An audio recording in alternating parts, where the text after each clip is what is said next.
In this video, I'm going to explain some of the fundamental science behind my claim of the discovery of faster-than-light energy and invention of the pulse generator.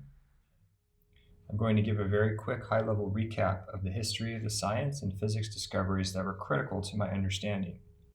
It's not particularly complicated. A lot of what I discuss will be basic high school and undergraduate level physics that you will have already learned at some point in your life but may have forgotten the details of. Small disclaimer first, though. I have to be clear that I'm giving a little bit of my own perspective of the material, while most of what I say will be the accepted standardized knowledge. A little of it will be my own take on the material and not necessarily the established view of all academia. I'm going to discuss the history of human understanding of what makes energy have the property of mass. One way of describing the field of particle physics, now quantum mechanics, is the story of human understanding of where mass comes from. Mass is a physical property of an object independent from its weight. Weight is technically a force dependent on the density of the atmosphere around it. In contrast, mass is considered a universal property that determines the force of the weight. Why is knowledge of physical mass important in the context of faster than light? Because when we want to travel between points A and B, we really want to move both the shape and the mass of an object O, keeping them consistent between those points. The weight of the object that is being transported may be different between points A and B depending on the density of the atmospheres around them. The mass and the shape of the object, however, shouldn't change between A and B, so if we want to transport the mass and shape of an object, we have to know what gives the object those properties. Our modern understanding of mass starts, of course, with the father of modern physics, Galileo. Sometime around 1590 AD, Galileo discovered that the mass of an object was independent of its weight and tested the idea in the famous Leaning Tower of Pisa experiment. At the time, what was considered knowledge was from Aristotle, who claimed that heavier objects fell faster than lighter ones. When Galileo discovered that objects of the same shape but different mass fell to the ground from the top of the Tower of Pisa at the same acceleration, he discovered the property of inertia.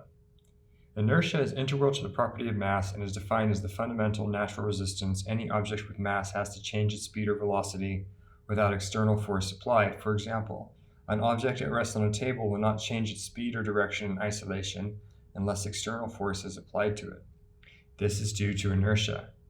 Galileo is largely attributed for the discovery of this property of inertia, paving the way for a deeper understanding of what it means for an object to have mass.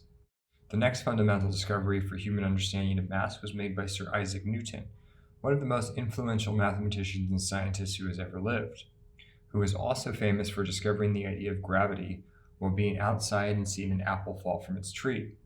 Newton wondered why the force of the object pulled it down instead of another direction. By experimentation, he discovered that any 2 points with mass have a functional relationship along their intersecting lines that is proportional to the product of their masses and inversely proportional to the distance from each other, normalized by the so-called gravitational constant. Newton's theory of gravity was published in 1687 in Newton's Principia Mathematica, but was not actually proved until 111 years later by another scientist, Henry Cavendish, who made the first estimate of the gravitational constant. This first estimate is still considered to be within 1% of the true value. Newton's formula for universal gravity was the dominant scientific theory of mass for 2.25 centuries until it was superseded by Albert Einstein's theory of general relativity in 1915. General relativity refines and extends Newton's law of universal gravity by adding the concept of the relativity of the geometric force on any object based on the interaction between mass and light.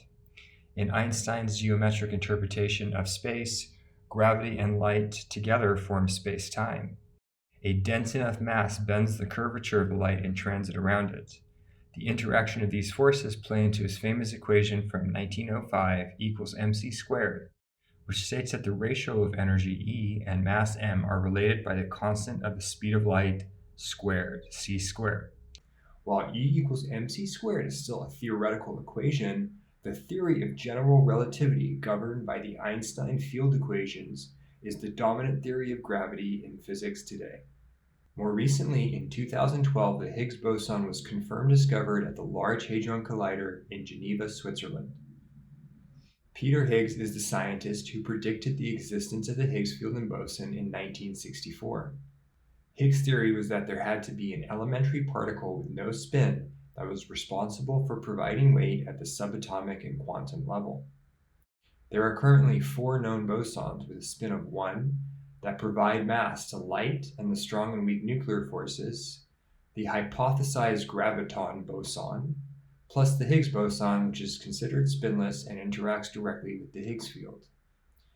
This addition to the standard model of physics is the latest insight we have to how mass and energy interact in the universe at the smallest size particles we know. That's it for this episode. In the next episode, I'm going to go where no man has dared gone before and attempt to describe to you an additional theory of reality that includes faster than light energy as part of the physical construction of our universe.